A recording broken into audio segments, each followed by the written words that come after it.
for today.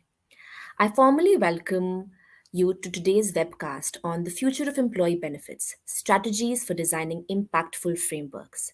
This is brought to you by People Matters in association with Tartan, powered by Batik. Now, in the modern workplace, if there is one thing that is as important to the employee as their compensation package, it is the organizational benefits policy. A solid benefits program is not only a key ingredient in designing the right employee experience, your people expect those offerings to be expansive, open to customization, and meet their diverse needs. From gym memberships to upskilling opportunities to financial well being, the employees of today want it all. Before we begin, a little bit about our partner Batik. Batik is on a mission to help employers offer every conceivable perk and benefit to their employees. It is a streamlined and simplified platform that reduces the workload of every HR team. For more details, please visit www.startbatik.com. Now, without further ado, let me welcome our experts. Today we have with us Renu Bohra, who is the Chief People Officer at DB Schenker, a seasoned HR professional with more than 25 years of experience in HR strategy, learning and development, talent management, employee communication, talent acquisition, CSR, labor law, and the list goes on. Renu has been recognized by many platforms and forums for her contribution as a leader in the journey of being an avid HR professional. Welcome, Renu. Thank you so much. We also have with us Vicky Jain, who is the founder and CEO of Unova. Vicky Jain is one of the founders of Unova, a cloud based HRM software that is the brainchild of Convergence IT services. He has played an active role in the development of the software, which provides a 360-degree solution for HR automation and people management. His diverse experience in business development and financial management has helped charter a sustainable growth path for Unova. In December 2009, he was also conferred the prestigious Bharat Gaurav Award by IEDRA in New Delhi.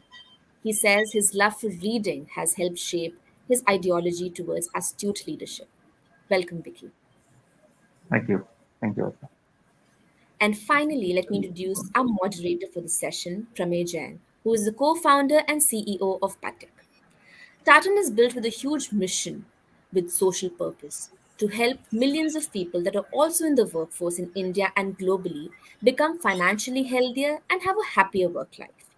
Tatan has built Batik for employers, an Amazon of employee benefits, offering a series of financial and well being benefits. It is a one stop solution with highly curated categories like credit earned wage, emergency fund, wealth, insurance, etc. Along with all around well being, products like physical, mental, and medical wellness, gifts, rewards, and upskilling solutions.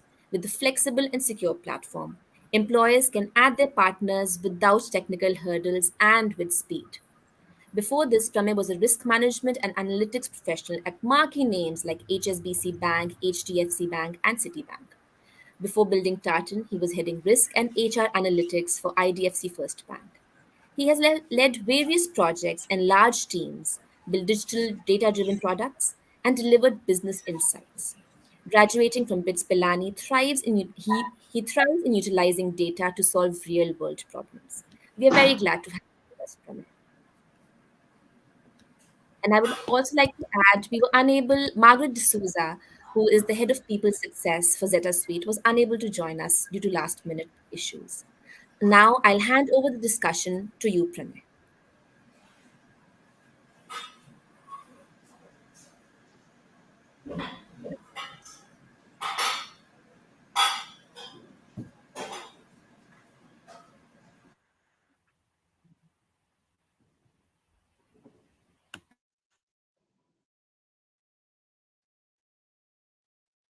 I think we probably lost Pranay.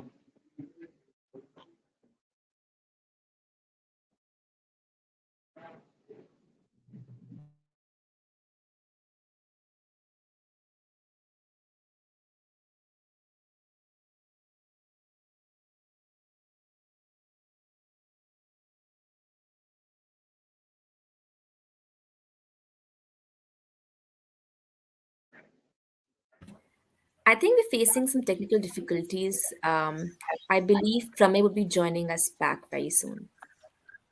Hi. Yep, he's here. I lost for a few seconds. Sorry about that. And thank you, Asta. I think you were introducing me. Thank you so much. Yeah, Over to you, Pranay, for the discussion. great. And first of all, let me start. Thank you, Asta, and welcome Renu, Vicky, for the session. Taking out time, on Friday post Diwali week. So, welcome. So, Thank you. as Asta mentioned,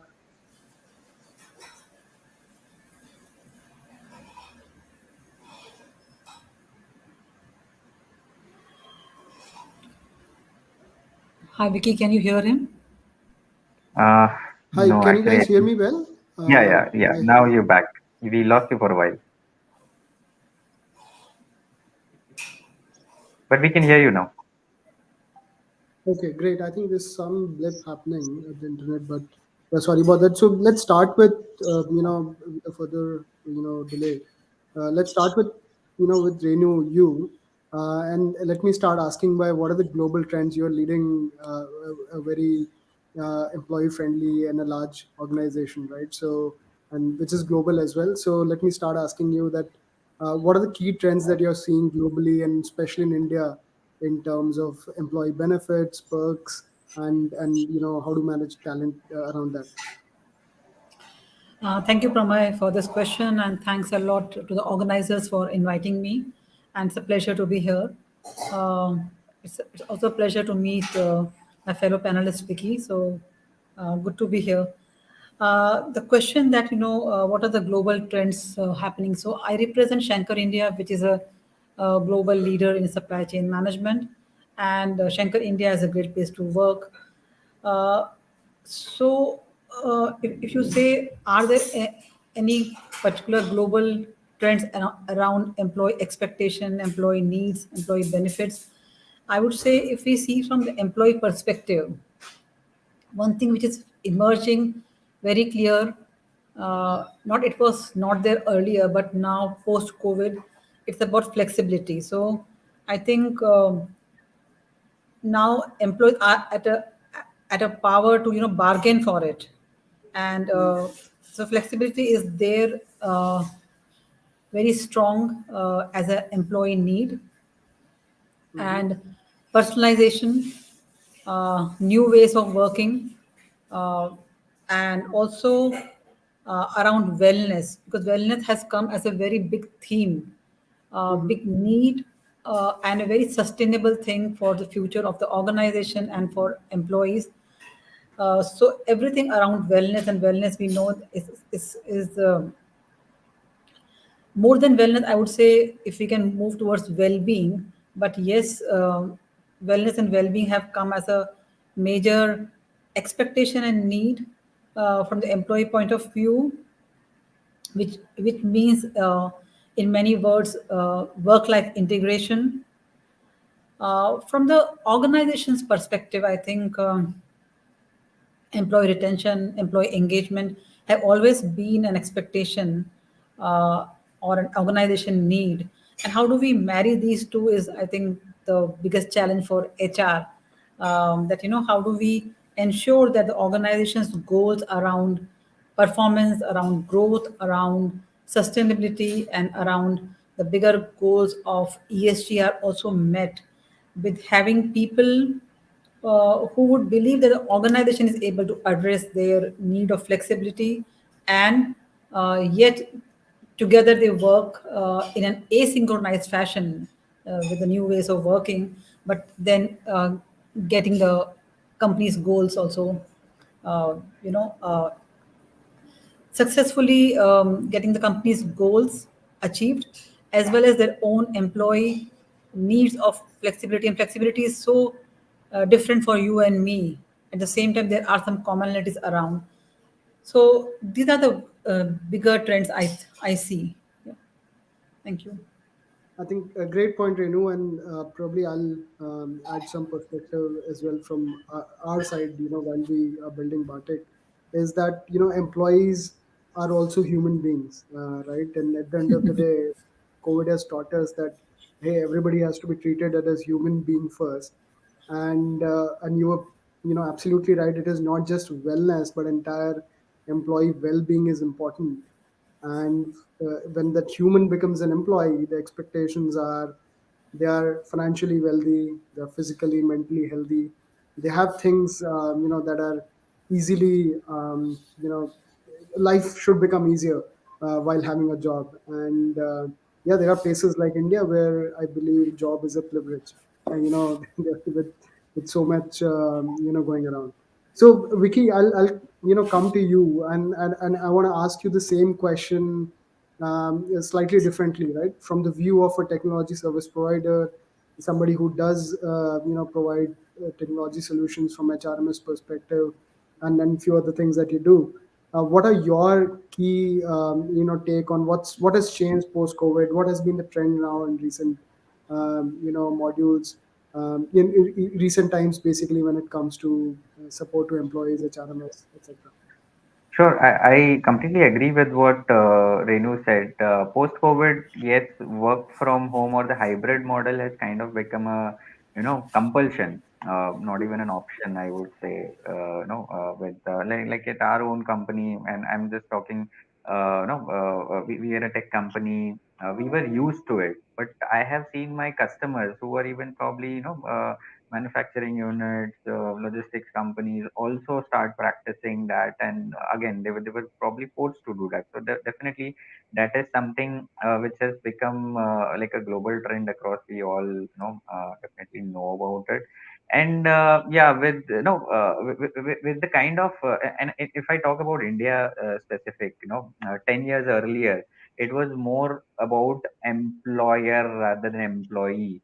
Now there's definitely a shift in this. It's more about employee, because of the growth that we are seeing. Everyone across the world wants to hire Indian talent via Indian companies and so on. And now, no, it has become really important to not just talk about the salary package. Earlier, it was like if you, the biggest motivation to join any company was the package. But these days, it is probably not. It probably might have just reduced by 50%. The weightage of that particular thing. Now it is about what are the benefits I get, by joining this company. Why what are the perks I get, what is the growth, what is the learning that might come. So these are some, really interesting trends that I've seen myself also, and also through my customers' lens. Like, there are many customers who use our software. I know in and out every day what, concerns or what things they're talking about, or they're facing. So yeah, this will be my take on this particular question, Pranay.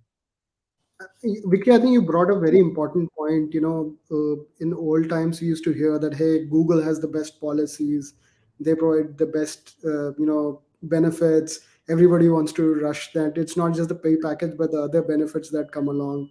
And IT and tech companies used to lead that. And having to hear that logistics, manufacturing units, etc., also now coming into that fold and trying to adopt some of the good things. I think it's great to learn and see, right? And definitely we are also seeing similar kind of trends that they also want to at least pass on something, some of the learnings from that, which are whatever is appropriate and whatever is applicable for them, right? Super. So when one question I want to come back to you is while benefits and these trends that we see, what is the end goal that we are chasing, as part of the organizations to drive satisfaction when you're strategizing employee benefits? What are the key things that you want to achieve with that, right? So what are your thoughts on that? And eventually this will lead to a question that how do you strategize to achieve those goals, and this piece becomes an important play. Renu, Rin- I'm here on mute. Yeah, you very rightly talked about Google as something which became an aspirational for as for its ways of working, for its informal way of working. But I think we should also understand the context of the organization. For example, whenever we do our employee survey, we get very high score in our warehouses, where we may think that it's a 24/7 kind of working, but I think they are all the same under the same roof, so people have very high engagement. So I think uh, we should also understand the nuances of the workplace and not just go after, uh, you know, uh, the fancy kind of thing. And people do understand. So when we talk about, strategizing the benefits, I think from an organization perspective, we should know that what are the employees' unique needs, because it will Mm-hmm. be varying. It will vary from people to people, and not everybody would like to work in a certain setup. Or there are many.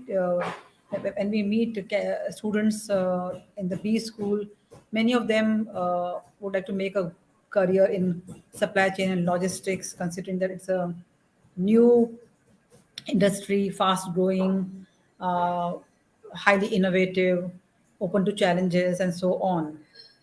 So, I think the benefit should be when we talk about flexibility and customization. Benefits should first look at what are the workplace nuances, how different they are. So how do we strategize in Shankar? We see what is our needs of the employee. We do a very regular surveys in the and capture the voice of employee.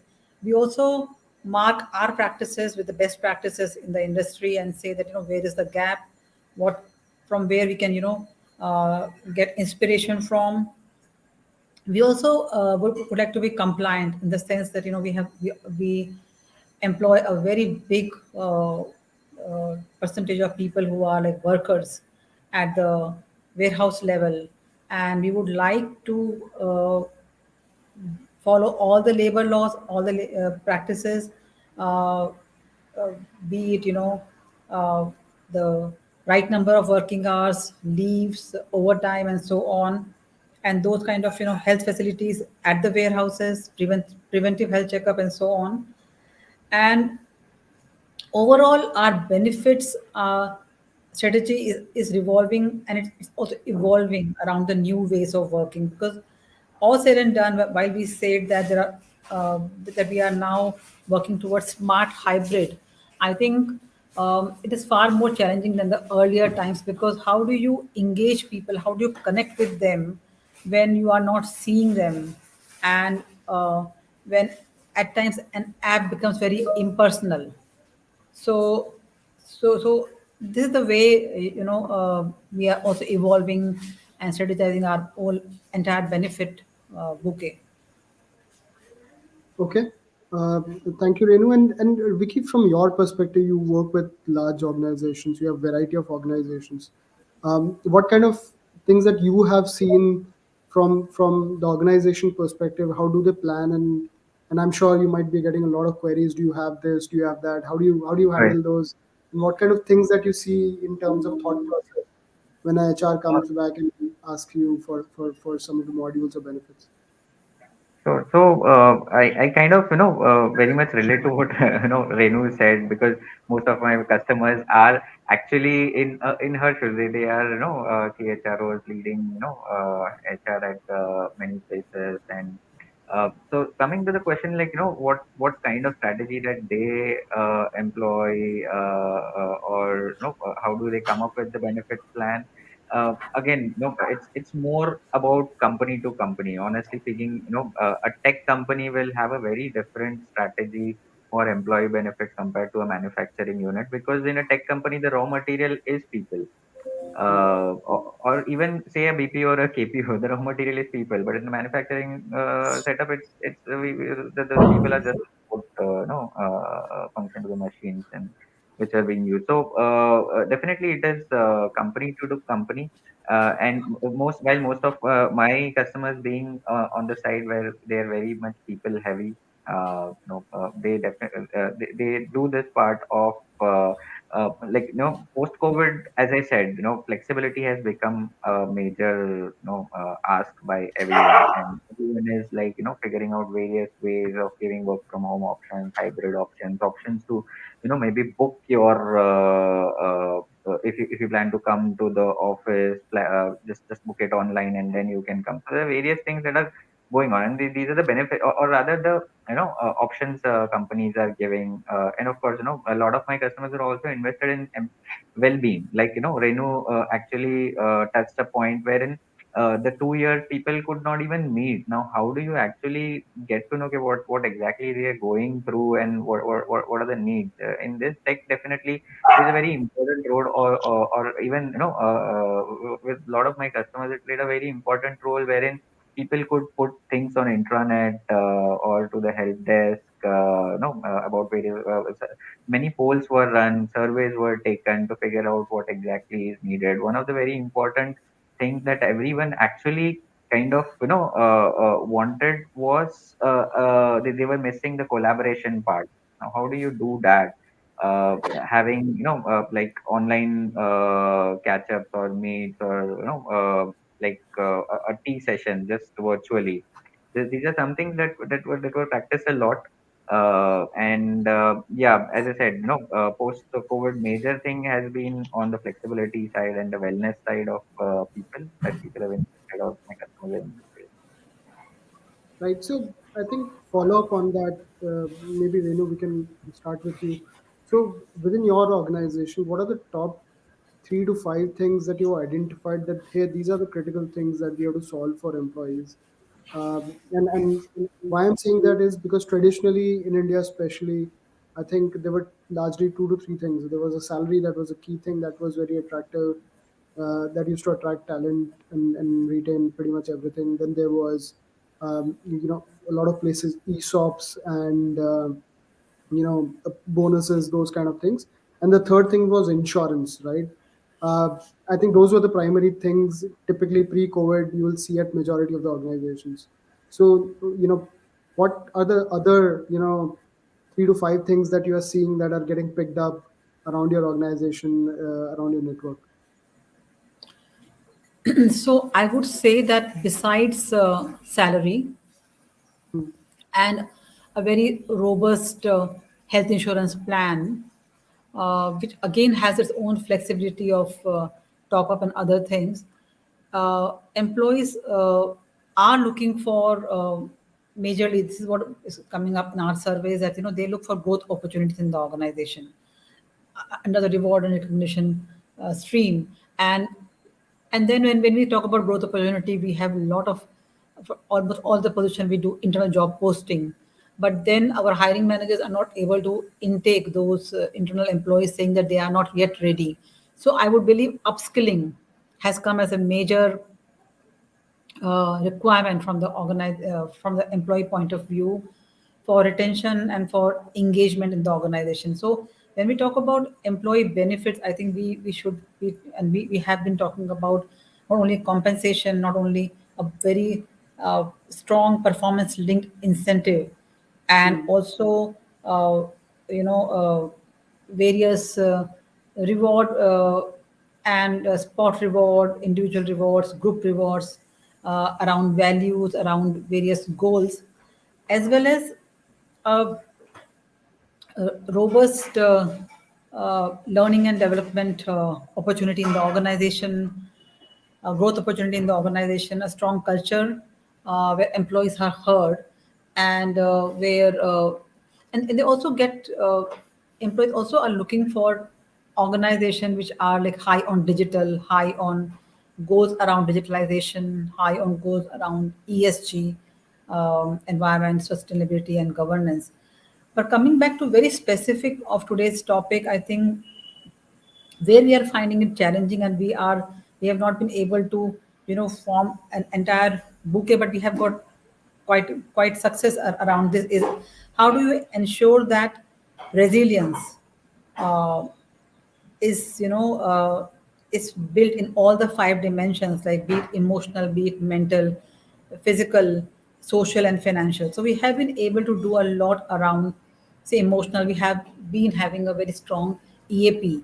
Now in the EAP, the employee assistance program, when we see the usage is around 25% or 28%, one may say that this is very less.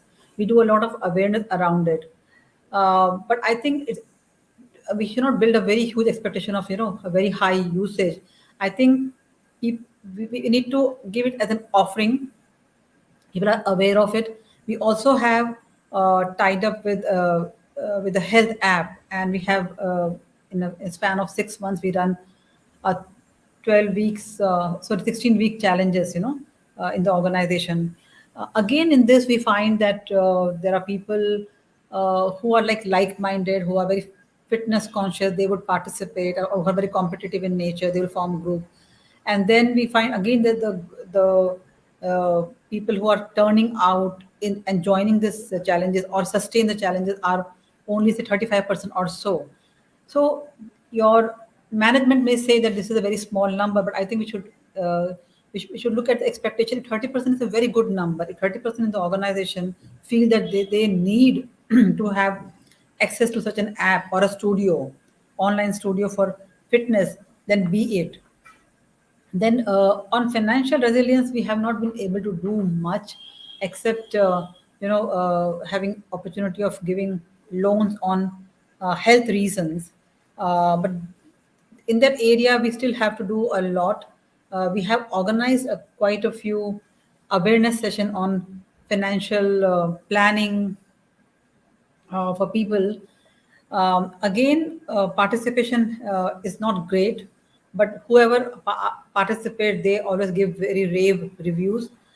But the plan or the focus for us is now how do we you know make this as one single platform where we are able to marry the online consultation like Practo. We have EAP, we have uh, health app, health and fitness app. We organize various chair yoga sessions in the warehouses. But how do we ensure that all these is it becomes very less intensive from the HR point of view, in terms of the involvement of man hours from the HR team, and also involvement, seeking participation. How do we make it a part of the culture, and how do we make the employee take it over? How do we pass that choice to them, that they in fact run these program by active participation? Right. I think it's a great point that you brought up, right? So when we are trying to do multiple things, there are certain. I think we have to be cognizant of the fact that there are certain places where engagement needs to be high, and there are certain benefits we don't expect the engagement to be very high, but it's important to be there, right? Let's say some employee that needs a medical assistance, you may want the engagement should be the least, right? People should not fall sick. You don't want anything bad to happen to the families medically, etc. You would want that it to be low, but it has to be there, right? Even if it is a 1%, 2% people who need it, but it's a good to have gesture, and it's also comforting for employees.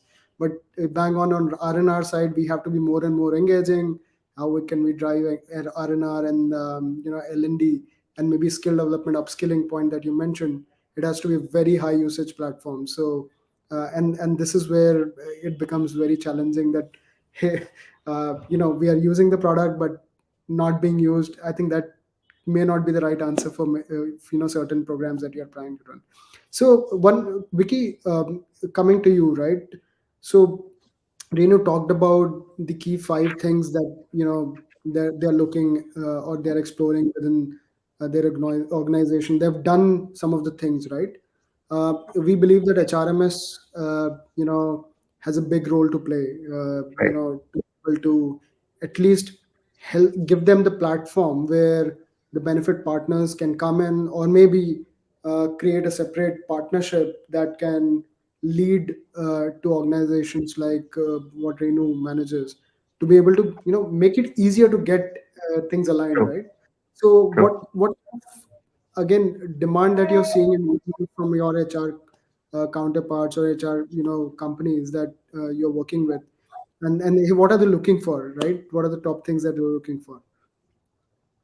See, like, definitely with so many, new players also coming in this space, employee benefit space and reward space and so on. There has been a lot of requirement from customers who probably might have already, had a tool. Integration is one of the, most important things, because for an employee, the entire life cycle is managed, on an HRML. That's a portal that most of the people visit on a daily basis. Like, we have seen almost at a lot of places, more than 80% of the people every day log into the HRMS for doing various things. Maybe log in to check their attendance, maybe check out the benefits part, download their pay slips, etc. So this is the place where there is maximum participation, you can say, and everyone would want to integrate and put things like putting the benefits part on this portal so that people can just utilize that. So there have been a lot of requests. We've done multiple integrations also in that front. From customers, the ask has also been like, many people just come to us with the problems. They probably do not know, okay, this solution can be, or maybe you can buy Batik or you can buy some other software for this particular. They come up with, do you have anything of that sort? And we're like, okay, we have multiple partners you can engage with. And if you're just looking for kind of having, like for example, take the rewards part. So people are like, okay, we the thing that they come up with is, okay, they really don't even have a rewards policy and come up with, so that becomes more of consulting then. So I've seen that happening, and yeah, the answer to that has been integration and a bit of things that we've already done for one of the other customers. Same gets updated on other for other customers as well. Okay, so back to you. Like, so there's so many things to be done. What we want to do, and you being leading it, so you will want to see a lot of things: unhappy employee, engaging employee, because essentially that will directly relate to the output that the organization is able to generate, right? So, how do you manage all of it internally? That you have a very large team that look into each and specific spectrum of benefit, or do you consult with somebody? How do you manage it? Because it seems like a huge task, right? Five, six different way, different people. So, and, when I say managing, primarily looking for two things. How do you identify the need? How do you identify, hey, where do I get this need solved, and then actually think of how do I engage with them and get it sorted for employees. So, if you're talking about employee needs, how do we gauge the employee needs? We also gauge it from our managers, because managers do tell, they are the one who are the linking pin. They are very close to their employees. It's not the HR team which is close to the employees, because HR team is very small in number. And so business managers are the one who come and tell us that this is the need of the team members, the need of flexibility, the need of health app, the need of uh, recognition, appreciation, on the spot reward, having a reward scheme which works on very minimal approval layers, Hmm. rewards which are like peer-to-peer recognition, rewards which are distinctly criteria based and not you know given to everybody, uh, and also the need of the organization to we have this very strong talent focus in the organization. So once you identify talents in the process, what do you do with the talent? How do you engage? How do you develop the talent? How do you retain them? How do you deploy them? So all this is a business need, and then we work closely and come with these solutions. Many of the requirements, like having a very strong preventive health check mechanism. Again, we when we launch it in the month of January, and we say that let's do the preventive health checkup in the first 3 months, so that you can work on those goals in the next 9 months of the year. uh, we find that you have to send repeated reminders. But then I'm saying that we work closely with people, business, and so on. How do we manage? No, the HR team is not big, and I also use the word that it becomes at times very labor intensive, or at times very time intensive for HR uh, to manage. Though we have various apps, they are like digital in nature, but we don't have a single window or single platform. Uh, so. So this also leads to at times expectation being very high from employees, and we not being able to manage all the expectations, particularly on the rewards and recognition piece. uh, Lot of expectations are there, and even when people are aggregating their rewards, they would like that they should be able to have that flexibility of choosing what kind of reward they have, whether they would like to take a vacation, they would like to travel, or they would like to buy some things, an apparel or so on. So no, we have not reached to an answer, but we are definitely planning to have, say, an aggregator or something like that. We are in discussion. Yeah. Super. I Yes. think this really opens up my eyes, and I should immediately call my team to call you. So, Yeah. I think we yeah, have got many interesting questions coming up. yeah. So on the So we chat box, yeah, there are eight, nine questions by now. Yeah. let's take the questions in the end. Uh, I know we have 10 minutes slot for questions, but you know, I'll come back to that. So, Vicky, to you, right? Yes. It becomes a very, very important task. What Renu just mentioned, it's extremely critical that it's very intensive work for HR person, right? So for any HR, they may not have a very large team, and it's very very easy for a lot of employees and people to say, hey, this not job not done, or we were not timely managed or something like that. But it's such a hard task, right? So what are the things that you are doing through your platform that makes it easier for them, and make them a hero in for the employees? So yeah, see, the whole purpose of tech is to actually reduce human effort. Any automation, the purpose is very simple: reduce human effort, and that is where tech also comes into picture. Like Renu said, there are so many things already in the kitty of HR. They have to manage talent, they have to acquire talent, they have to develop the talent, and they finally now they have to engage with the talent also. So doing so many things with requires definitely a lot of tech support that can automate quite a lot of stuff. Now like if I talk about the rewards part, how has my system helped customers, or what are their needs, and what are the pain areas that they have been facing. One of the major pain area has been about, okay, keeping the entire process maybe transparent. How do you, nominate people? How do you, and make the process transparent, and then finally publicize the reward? That is the very very important part which many people miss. Currently these days people, or rather in earlier days, people used to publicize maybe over WhatsApps, or sending out emails. Okay, this guy got this, recognizing the reward. That is more important than the intrinsic value of the reward.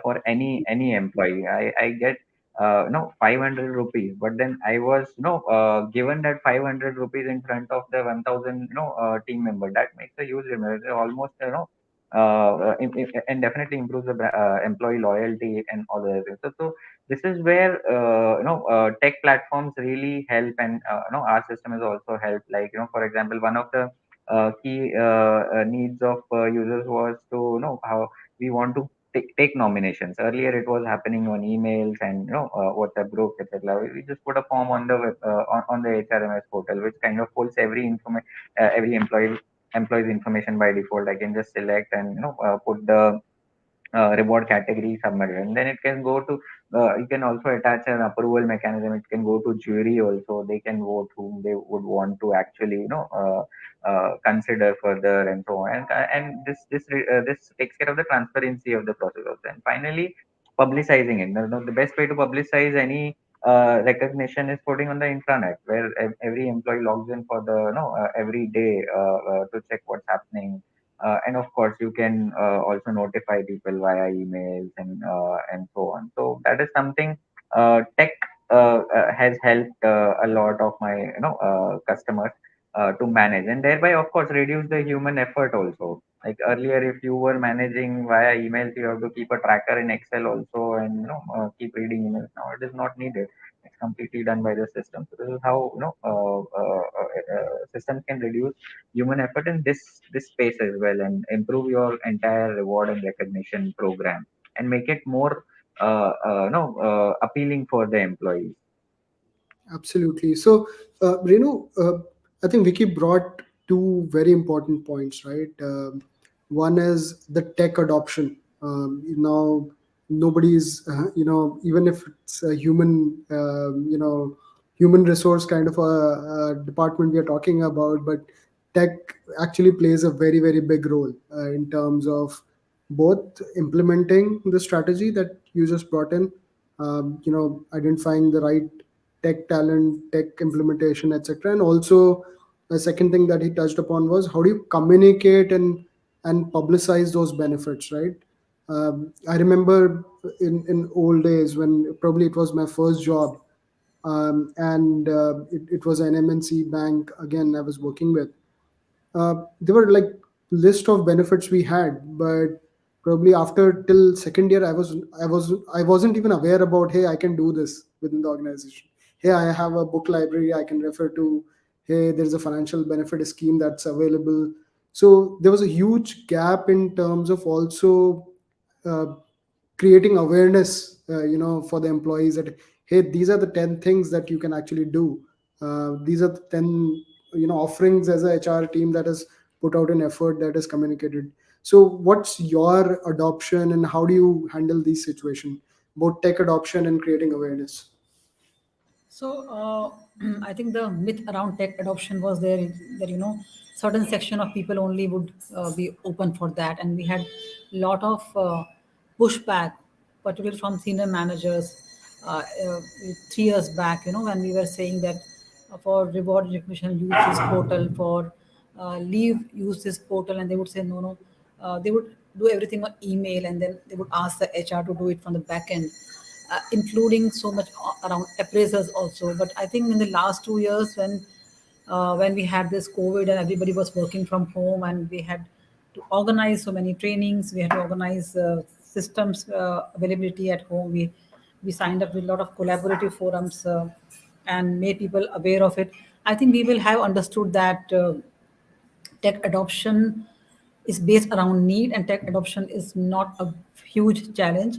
It's all in the mind. So that myth has been broken, and that a lot of tech adoption has happened in the last two years. The question is that you had another question that how do we what was the other question that you had? Awareness. So how do you make employees aware, like you're doing Yeah, 10 so things? yeah, so yes, How do as you you said that in your organization for 2 years, uh, you're just figuring it out, and it happens with us. Like for example, we have a very strong learning portal, but then in the learning portal we have access to um, bookstore or a library kind of thing. We have access to uh, a lot many technical trainings. We have access to self nomination. All these things. Many of our team members are not even aware of it, uh, and and we always thought that induction is the best way. So during the induction we were doing these kind of road shows, but we found that induction becomes very heavy then, because lot many things is need based. If I have had never had the need to say do an online consultation, even if you give them 8 consultation free in a month, and you sign up with the best agency, and you say 8 consultations are free for you, uh, you may not see that usage, and then suddenly when the day they have a use, then they will start calling you. So I think it happens, employees would like to use this when they have a strong need. So you're right that they should be aware of it, and so that the day they feel the use, they can do it. But I think it's also about changing the behavior, of the managers, of people, saying that now onwards we will not accept these manual entries, we will not accept manual forum, we won't accept you opting for this. So somewhere, if you start giving both the option, then you may not be able to do uh, tech adoption so easily and so fast. We have not reached the reached a stage where I can say that we have a very high awareness. But yes, we do it during induction, uh, giving them a broad overview that what all is available, so that at least they are aware that this is available. How do we get to it? They would figure it out. And B is organizing, theme based, events, like certain month we would say let's have talent conversation discussion. On certain months we would say let's have a focus on around physical health app. So those are, I think, those are the thing where, and those hurdles only, I think, work very well. Otherwise, how do we help people to know? Um, we also go through the manager route, because if the manager is aware. For example, when EAP was not very successful in the organization, we made the managers responsible, that talk to your team member when you're having discussion, when you're having a team meeting. Do also talk about that. If you have stress, if you have families undergoing some kind of stress, if your children are showing some kind of behavioral issues, then in the organization we have an EAP facility. But I believe, and we have found that, if the more the senior management team uses these and then become a votary of it, Hmm. then only things happen. Like, we had a very senior team member who utilized our telephonic consultation, and then then he also ordered his medicines, and he got a certain discount, and then he was the one who was talking on various forums. Hmm. So yes, we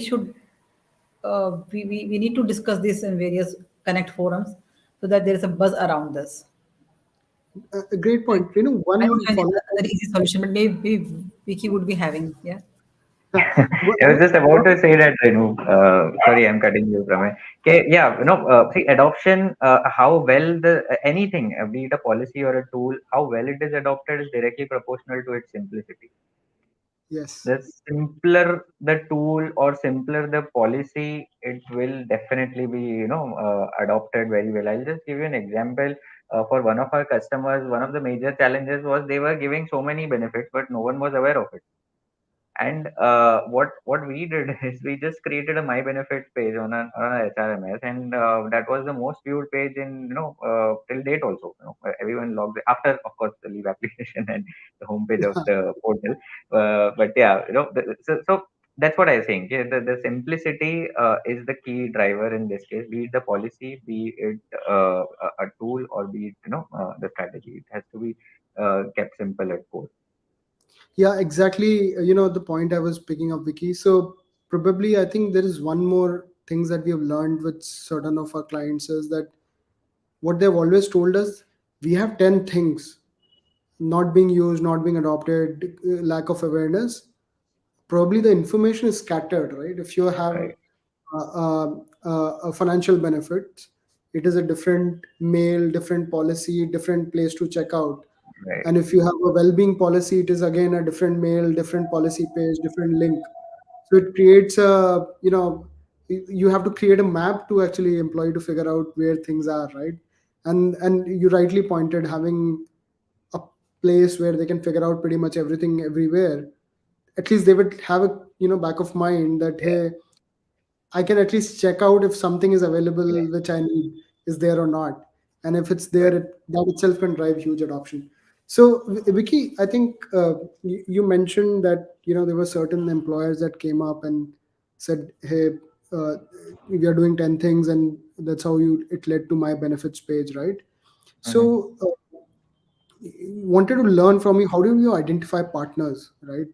Because as Renu mentioned, they have a different organization that a tech organization would be, and there could be some other organization. So you'll have to really create uh, a, a, a partner that really can hmm, actually power you with to cater to so many of these things, because eventually right, uh, your being goal, right? So you become an yeah. integration manager rather than being a HRMS builder, right?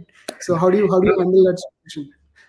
See, honestly speaking, we go with the trend of the customer, because see, if you ask me, I would say that we are a great no HR or tech company, but we may not be that great in screening vendors or which one to partner with and so on. But I'll tell you the trend that I have seen. I have done integrations with the big giants also, new startups also in each and every space, be it L&D, but the trend that I have seen is again the ease of use of a platform and how simple it is to manage from the HR perspective. And even if we just talk about the benefits platform, how simple and easy is it for on the platform to fulfill or deliver a benefit. That makes a very huge impact. Like if it's a DIY, that's a plus. Do it yourself. Employees can come, log in, check that everything is set. This is the budget, or this is the overall benefit you can take. You pick and choose. Done. That's it. So I have seen traction in that where you have DIY, where the entire tool or the system is kind of tech enabled, when people can come pick choose, and it is very easy to manage by the from the HR perspective also. I have seen the trend that these are very much favored by the customer. Super. I think with that we come to an end almost. We have a few, I think 6 to 7. I think we have a bunch of questions we have got Yeah. popped up. So let's take questions and let's from the audience. So I think there's one question, Renu, from the audience here is one thing that on mental health, right? Which is where many employees are scared to actually talk about it, or that hey, they feel it still like a taboo, right? That taboo that hey, what will people think about it if I talk about this, or I would seek help around this. So how do you drive participation and counseling assistance on those programs? And I think we have seen quite a lot of cases during COVID and post COVID scenarios. So there are three ways that we are addressing this issue with. One is that our senior leadership is talking about it. Our CEO sent a very strong mail, very uh, significant mail, and regularly she speaks around mental health. So that is one, so that it becomes at least it that the taboo thing will gets a bit diluted.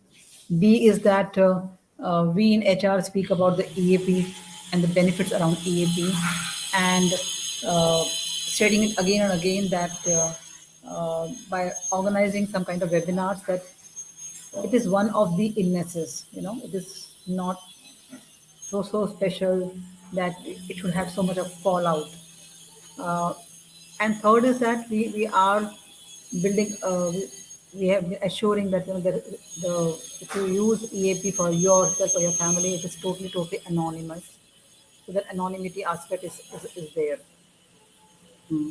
Having said that, we still had cases where there was an employee who was very successful, but then for a period of time, 6 to 7 months, he was behaving very strangely in terms of performance. There was a lot of dip happening from HR point of view. When we discussed with him on a very confidential note, he explained that his wife is undergoing some kind of anxiety issue, and even son is undergoing some anxiety issue, and he's not able to come out of it because both of them are not even ready to show to a doctor. So he was like asking us that how do you uh, build that kind of confidence in my family.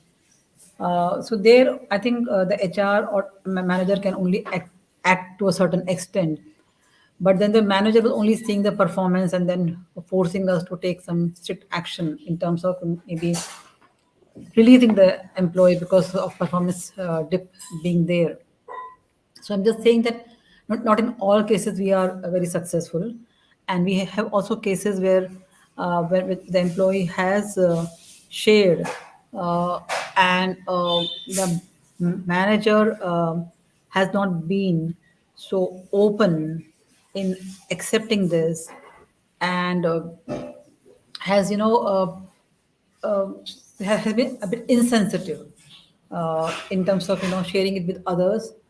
A, which is like not maintaining confidentiality, and B, not being not being sensitive and acknowledging the personal space of the employee.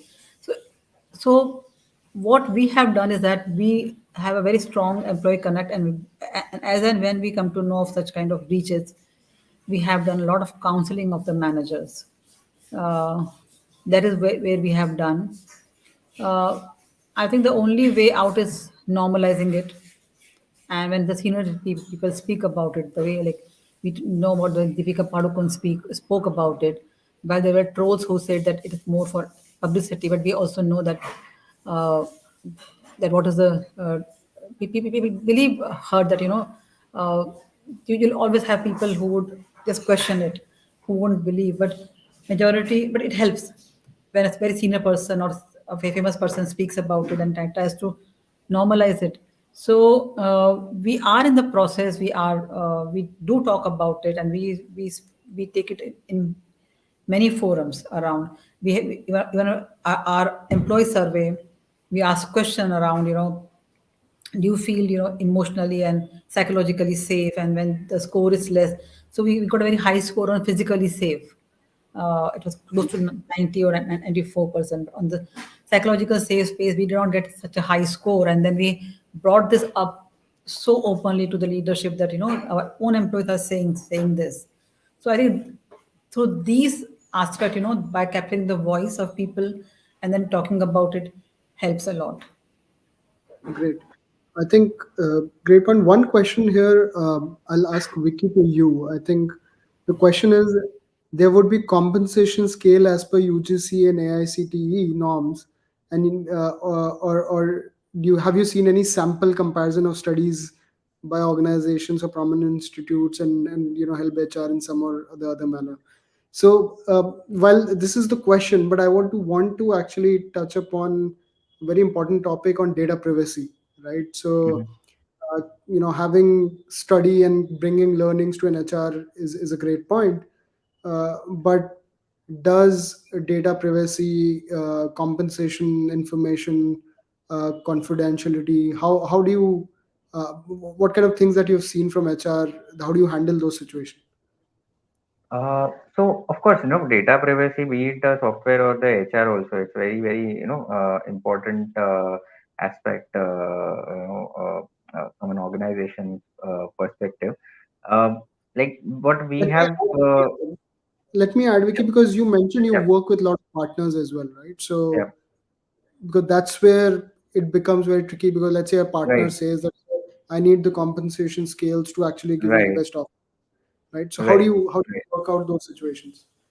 So in such cases, of course, what we have done at our end is we've always kept the configuration as per customer requirements. Like for example, if even if we onboard a tool which needs to pull information about, say, the employee master data, salary information, etc., to maybe give certain, yeah, one of course would be the HR team has to give a consent, and then only that data would be shared.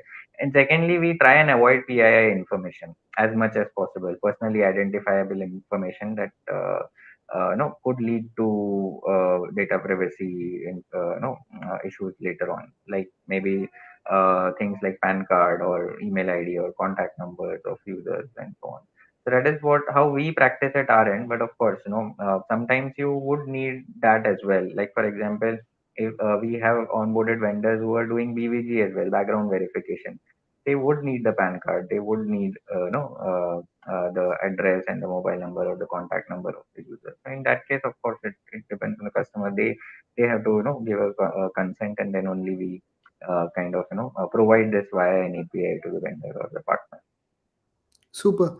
I think one important question, I know we have already touched upon part of it, that customization really helped with in adoption. I think Renu already touched about it. But the important part, right? How much premium do you put on ability for employees to customize their employee benefits by themselves, right? And I'll also ask an additional supplementary part, that do you have a budget and those kind of things that you provide to employees directly or by yourself, that hey, Mhm. this is the benefits kind of thing that we have to work out from organization point of view? Question is for So Renu.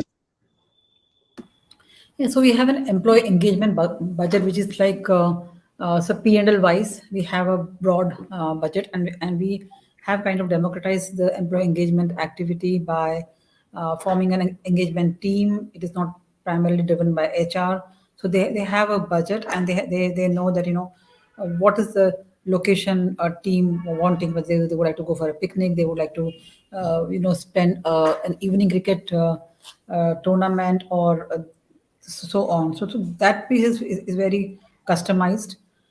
Now, and also we have also left to various P&L for customizing their bonus scheme. In certain, for field sales, we have a different kind of bonus scheme. We have a different kind of reward scheme for our BU, which is into technology solution, and so on. But if you're talking about having a cafeteria approach for employees, where they would say that I would like to put this amount here and this on that, I think the under the broad tax structure in India, that is a challenge that we find being a multinational organization. Yeah. Okay. I think great point, Renu. Thank you so much. I know we have few more questions, but we have time. We have already got ticker from People Matters that it's time. So thank you so much, Renu, Vicky, taking out time and then talking to us. Thanks, Pramay. Thanks a lot. It was a pleasure, Renu, sharing the stage with you. Thanks, People Matters team as well Yeah. for organizing this. Pleasure has been mine also. So thanks, Vicky. Thanks, Pranay. And I Sure. think the questions and the responses from Vicky also were quite enlightening. So I think we did. So it was an engaging session for me. So I don't know about others. Yeah. Okay. No, it Same was here. fantastic. We actually learned things. There were certain points which were pretty good. Thank you. Thank you. Yeah. So what? I would like to thank Pramay for moderating the session and our panelists Vicky and Renu for joining us today and sharing their expert insights and critical learnings. It was a great, candid, and very insightful session. Thank you so much, everyone. We would also like to Thank you. thank our partner for this session, Batik. And last but not the least, a big thank you to all our attendees. Don't forget to provide feedback in the survey link in the chat section because your input matters. Have a great day, everyone. Thank you so much. Thank you so much. Thank you. Bye bye. Have a great day. Bye. Thanks. Bye. Bye.